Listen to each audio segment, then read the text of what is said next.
Good morning to one and all. I'm Dr. Priyanka and I'm going to take a lecture on lab procedures in FPD Part 2. So we have already covered lab procedures in FPD Part 1, which is the first step, which is various steps involved in fabrication of fixed prosthesis, right? We talked about the dye systems and the dye materials and the dye fabrication. Now in this lecture we'll be covering the learning outcome number 2 and number 3.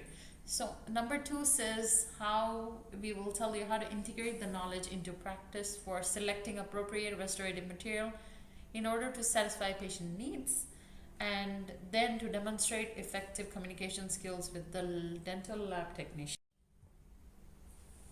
Okay, so there are various materials by which we can do a restoration or restore a tooth in form of a crown. So there are various materials. So first, talking about plastic material. Plastic materials examples are silver amalgam, composite resins, which are the normal commonly used dental restoratives. Okay, they allow simple and conservative restoration of damaged teeth. Okay, yes, they have a lot of properties. However, when we can restore the teeth permanently with other materials, we will be choosing the other materials, okay, which I'll be talking in the next few slides. Okay, so their mechanical properties and inferior, right? This is one reason why it's inferior due to cast metal or metal ceramic restorations. Okay, so their continued service depends on the strength integrity of the remaining tooth, right? Okay.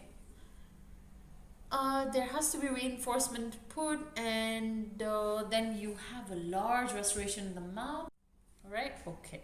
So you can see a big amalgam filling, right, guys? Okay. In comparison to a crown, yeah, full veneer crown or a cast metal crown.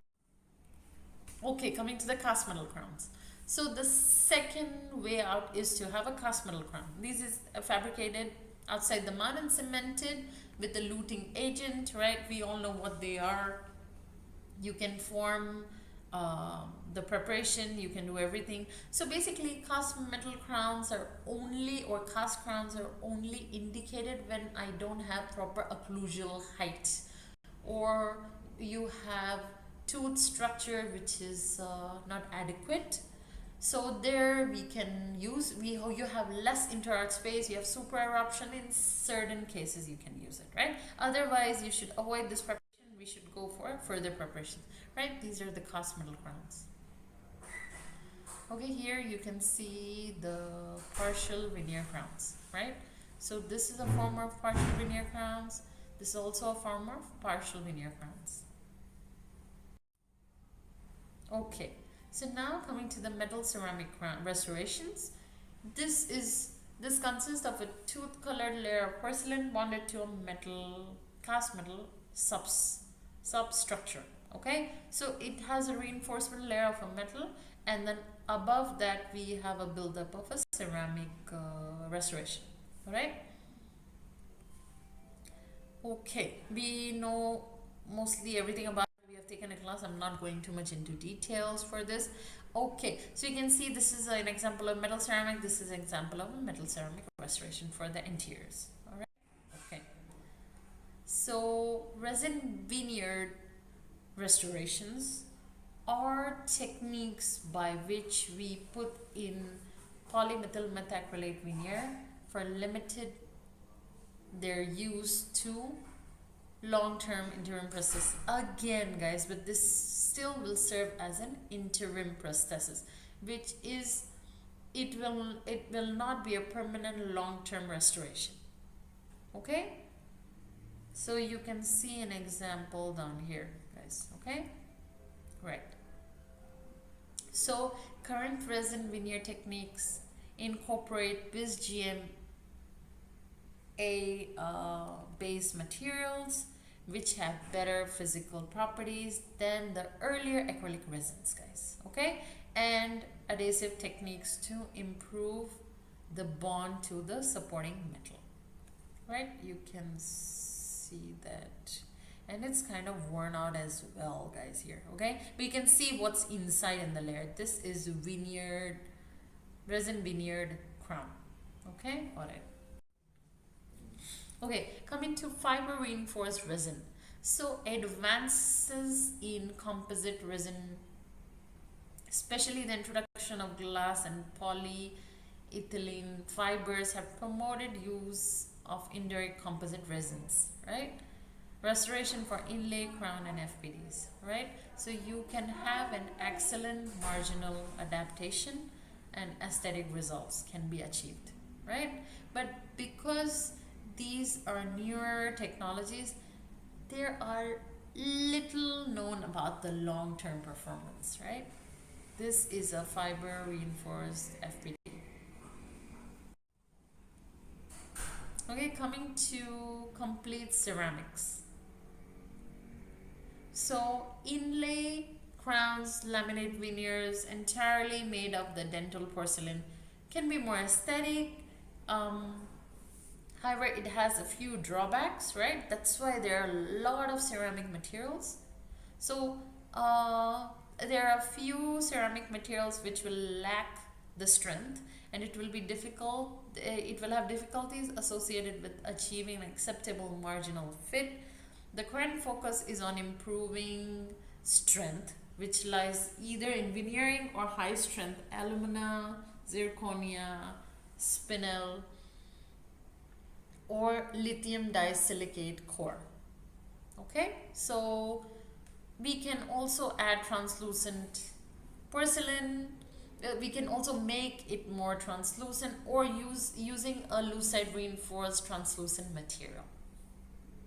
Okay, so it can be fabricated by many means. Acid etching is also done here, right? So coming to the Phillips, the annual service book classifies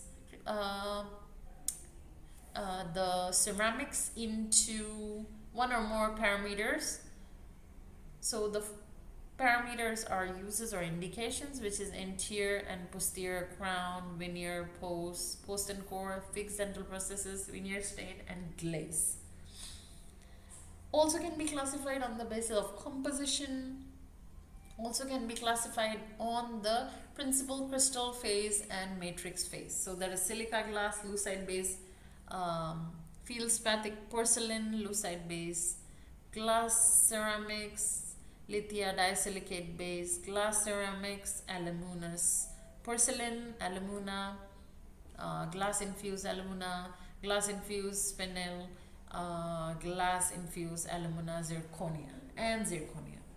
Alright? Can be also classified in the processing method, which is casting, sintering, partial sintering, glass infiltration, slip casting, sintering, hot isostatic pressing, CAD/CAM milling, and copy milling. Okay, classified also on firing temperatures, which is ultra low, low, medium, and high. Okay, also on the microstructure classification is possible. That is the amorphous glass, crystalline particles in a glass matrix. Also can be classified on translucency, which is opaque, translucent, transparent. From fracture resistance, low, medium, high. Abrasiveness, it can be compared relatively to tooth enamel against tooth enamel. Okay. Okay, so now the very important thing here is the indication and contraindication for uses of dental ceramics. So coming to the feldspathic porcelain, which primarily has a use in the interior laminate veneers or metal ceramic veneers, right? So the ceramic layer is the feldspathic porcelain, right? Secondary uses are for inlays and places where there are low stress sites. Okay, contraindicated in inlay, onlay, and multiple inlay onlays, guys. Okay, and bridges. Okay, and bruxers, guys, contraindicated.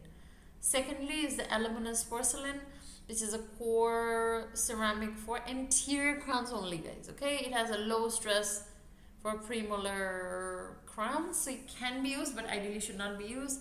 Contraindicated is other molar teeth. Coming thirdly to the lucite glass ceramics, used in the anteriors, guys. Use it as a crown or a laminate. It has again low stress resistance to premolars, right? Cannot be used in the high stress bearing areas, meaning the molars, and cannot be used in the bruxers. Coming to the fourth, that is the lithium disilicate glass ceramics. It can be used as in anterior and premolars. Okay. Also, it can be used as a 3-unit anterior bridge. Also can be used in a premolar area. Okay. Secondary uses are posterior 3-unit bridge to only second premolar. Okay. You can use it to replace the first premolar, basically, not the second premolar, guys. Okay. In a bridge. Okay, so now it is contraindicated again in high stress bearing areas, which is the posterior teeth. Coming to alumina. This is a core ceramic for crowns with low stress anterior bridges. Again, used in anteriors. Can be used in low stress posterior bridges. Veneers are not indicated in posterior bridge and not in bruxers. Coming to glass in filter spinel. So anterior crowns are where you should use this. High translucency needed where in the posterior crown bridge contraindicated. Okay. Now another variant of glass infiltrated ceramic is the alumina component. Can be used in both the places, anterior and posterior crowns. Anterior crowns up to 3-unit. Okay, not indicated in the bruxers. Now we come to another variant, which is the zirconia. Okay, glass and filtered zirconia. Now this is fully indicated for posterior crowns and bridges, guys. Okay, no, not can be given in anterior, but however not recommended, guys. Okay, so not in the anterior crowns and bridges, and not for bruxers. Coming to zirconia. Okay, so zirconia with veneering ceramic, posterior crowns up to 5-unit bridge, it can be used. Not required or recommended for the anterior zone. For zirconia without veneering ceramic, posterior crowns and bridges, it can be given. Posterior core ceramic bridge can be done. Again, anterior not recommended. Okay. Alright, these are basically the main ones we are using, guys. Okay.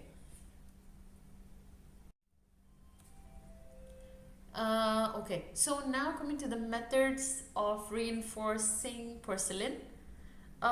Firstly is the lithium disilicate, second is the lucite. Okay, so these are the materials they put in the porcelain to make it more reinforced. Okay, so this will give it some dispersion strengthening, and it will have phase transformation, which is the toughening. Okay, so it will give it the required strength, basically. Okay, other metal oxides can be added, which is the aluminous oxide, magnesium alumina spinel, zirconium oxide.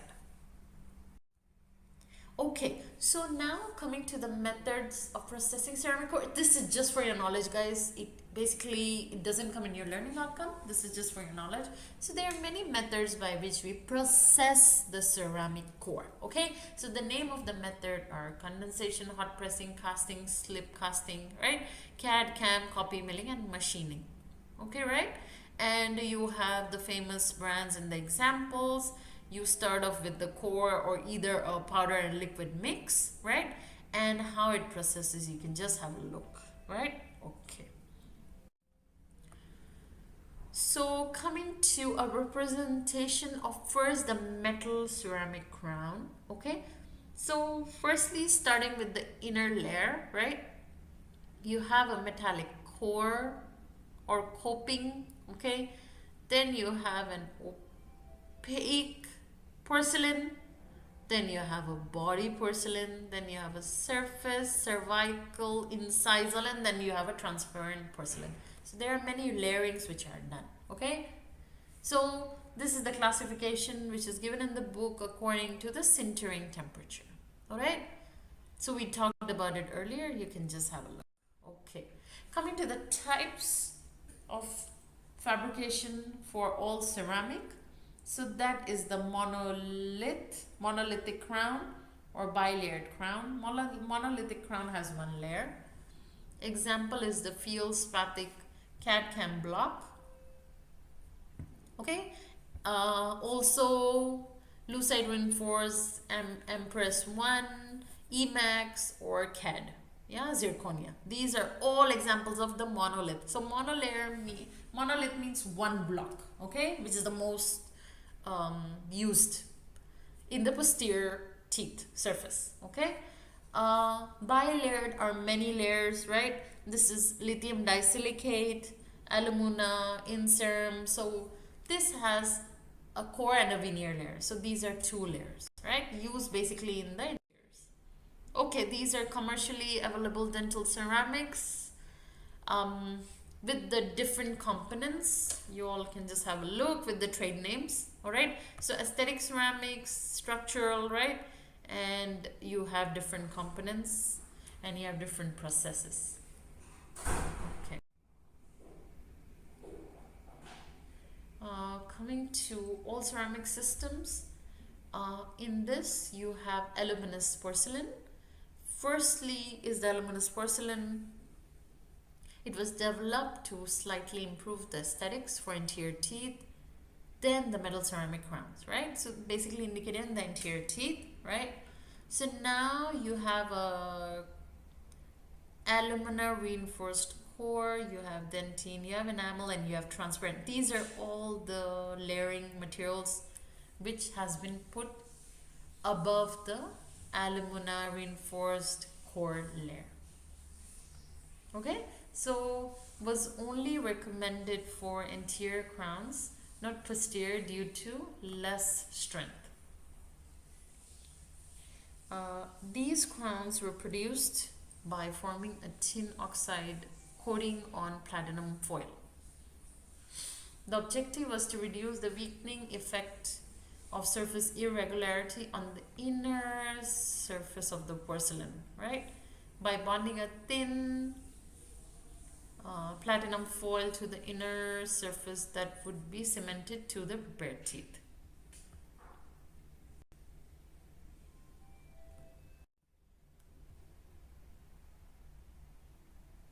Okay, coming to the glass ceramics. So this is the second type. Again, this is all divided into core systems, guys, okay? All right. So glass ceramics is a material that is formed into desired shape as a glass and then subjected to heat treatment to induce partial devitrification, that is the loss of glassy structure by crystallization of the glass, okay? So crystalline particles, needles or plates formed during this ceraming process interrupts the propagation of cracks in the material, okay, and it creates the toughness, okay. Commercially famous example here is the decor by Dentistry, guys. Okay, so this is by the Dentistry, crown by the Dentistry. You can see a pre and post-operative image of the central incisors, guys, okay. Right, this is glass ceramics. All right, coming to hot isostatically pressed HIP glass ceramic, okay. So veneered lucite based glass ceramic core restoration are indicated for the interior. So basically now you have lucites placed in the reinforcements of the glass ceramics by the hot pressing method, okay. Basically that's what it means. Okay, and indicated in the interior veneers crowns, premolar, inlays, onlays, and crowns. Okay. Hot press lucite based and lithia disilicate based glass ceramic technology is applied to the hot pressing of veneer ceramics on metal and zirconia core ceramics. Okay, the most well known lucite based products are IPS Impress by Ivoclar, Vivadent. Okay, so that is a famous example. IPS Impress 2 contains approximately 70% by volume of lithia disilicate as the principal crystal phase. Okay, so as you can see in the crown here,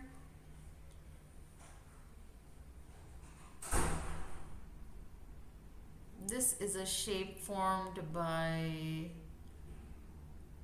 loss wax process, right? And it is formed by hot pressing lithia disilicate based on the glass ceramics, right? Then the surface is stained, glazed, and the incisal porcelain is added on, guys. Okay? So this is different from the glass ceramic. Okay, this is the pre and the post-op photographs of the same. Alright? Okay. Coming to glass infiltrated core ceramics.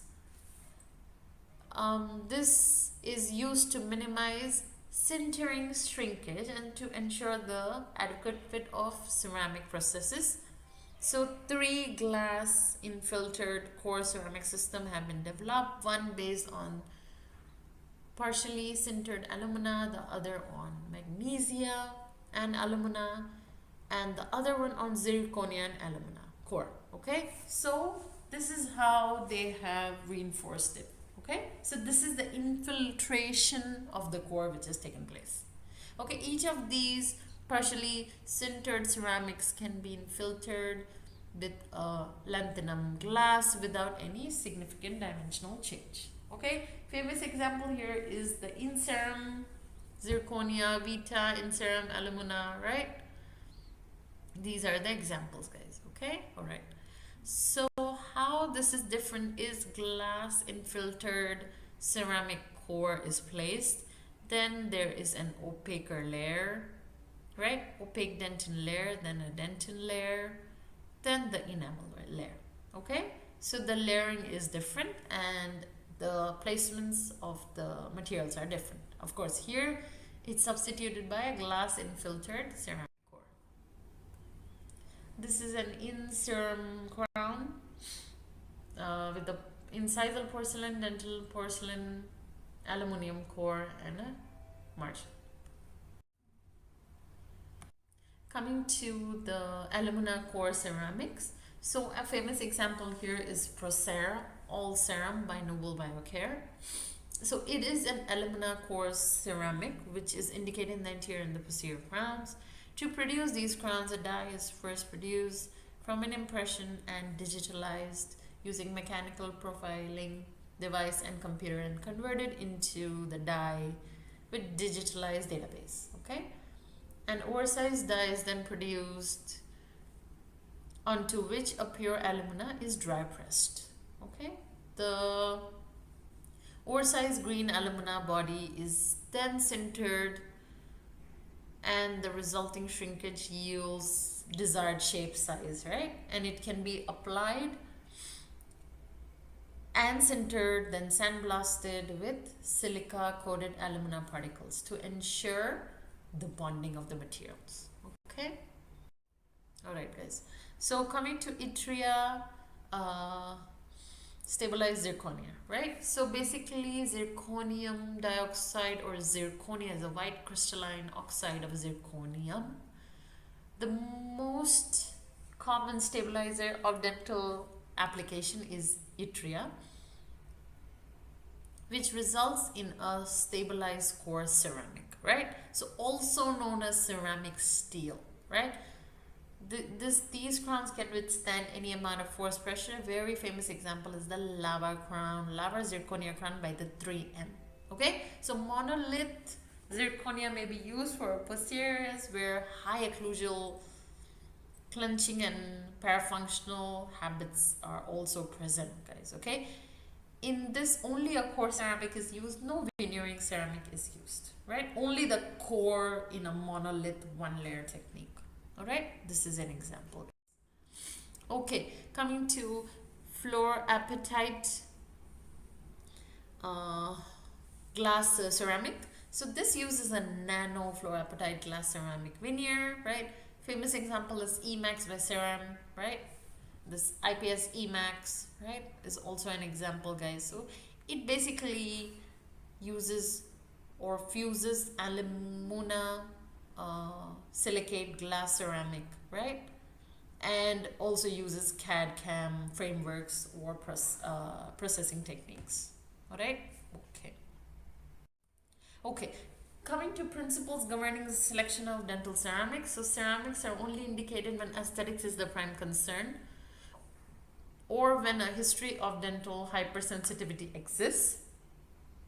Contraindication for ceramics are severe bruxers, extensive wear of the tooth surface, extensive bite force, previous history of all ceramic inlay or crown fractures, right?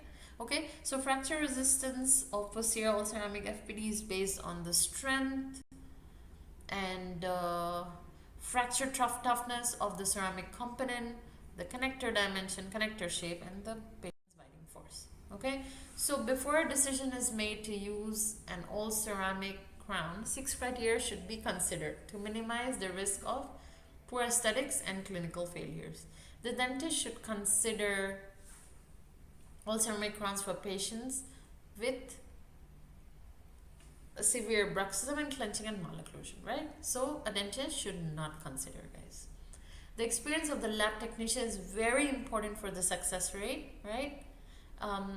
The dentist should be able to judge the previous aesthetics of the success of the metal ceramic processes, which can be combined with the aesthetic demands of a specific patient, which would yield more predictable outcome and longevity for a ceramic processes, right? Use for all ceramic crowns when adjacent teeth exhibit a high degree of translucency, right? Then it is definitely indicated.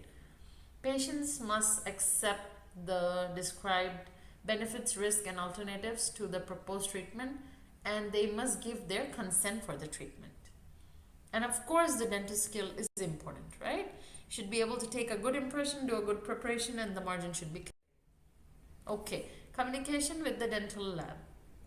So this is the third learning outcome, guys. So basically, how do we communicate with the lab is also important. So of course, first there should be a certified dental technician or dental technologist or lab technician. These are the 3 interchangeable terms. Okay, so they should be under supervised department. They are probably usually associated with the prosto department, right? So they should have a proper degree. They should have mutual responsibilities. They should be working with close-knit to a dentist, right? There should be work authorization. There should be a proper way or channel for them to send work to the doctor and the technician, okay? So according to ADA has issued guidelines to improve the relationship between the dentist and the technician, right? How do we do that? Is we should have written instructions. You should pour accurate casts, impressions, and provide occlusal registration. You should have mounted casts properly. The dentist should identify as appropriate the crown margins, post-palatal seal, denture bases, right? For any removable cases, right? So proper identification should be done. The dentist should furnish instruction regarding preferred material, color, describe the tooth or the FPD, should have written description, photograph, drawing, or shade. Okay? The dentist should also provide verbal or written approvals or instructions. The dentist should clean and disinfect all the items, right? The dentist should return all cast, registration and processes, appliances, and any process if it doesn't fit properly. Alright? The responsibility of a lab technician, the lab technician should customize, manufacture dental prostheses, follow guidelines of the written instructions from a dentist, The lab should return the case of the dentist to check the mounting if there are any inaccuracy, okay, or if you want to verify the bite registration. The lab technician should match the shade properly as the written instruction. The lab technician should notify within 2 days after receiving the case. After accepting the written instruction, the lab technician should manufacture according to the doctor's request. Okay? The lab should also follow the current disinfection protocols. Okay? Sorry. The technician should also inform the dentist of materials present in the case and may suggest methods of how to properly handle and adjust these materials if anything is required. Okay? The lab or the technician should clean, disinfect all the incoming items from the dentist's office, even though it's already disinfected, guys. The lab or the technician should inform the dentist of any subcontracting lab or technicians employed for preparation of the case, right? So proper written order should be there. The lab technician should not bill the patient directly unless permitted by the law. Okay, so the bill goes through the dentist or the organization, guys. Okay, so responsibilities of the dentist: infection control is a must. Before you send a model, it is your duty to do infection control, right? The lab will also do it, but you also have to do it. Proper tooth preparation has to be done according to proper standards. Preparation of the margin should be proper. There should be a proper articulation or bite registration if you're sending it. Work authorization should be there. There are a few points which are used or included in the word authorization. So these are general description of the restoration to be made. Material specification should be done. Occlusal scheme, connector design, pontic design, substructure design if required, guys. Okay. Information regarding shade selection, proposed partial denture design if applicable, if I'm doing a CPD designing and sending. Date of the next scheduled patient. Okay, everything has to be shade here. If you want to draw, you can draw and shade the thirds and can write the translucent, extra translucent, whatever stain colors. Yeah, you can draw it and divide it into colors, right? Divided like in this case. All right. So lastly, you have to have an appropriate check. Okay, in any new working relationship between a dentist and a technician, every lab step should be reviewed in detail for the initial patient. Only then can a teamwork take place, and everyone should have their checklist and it should be done properly.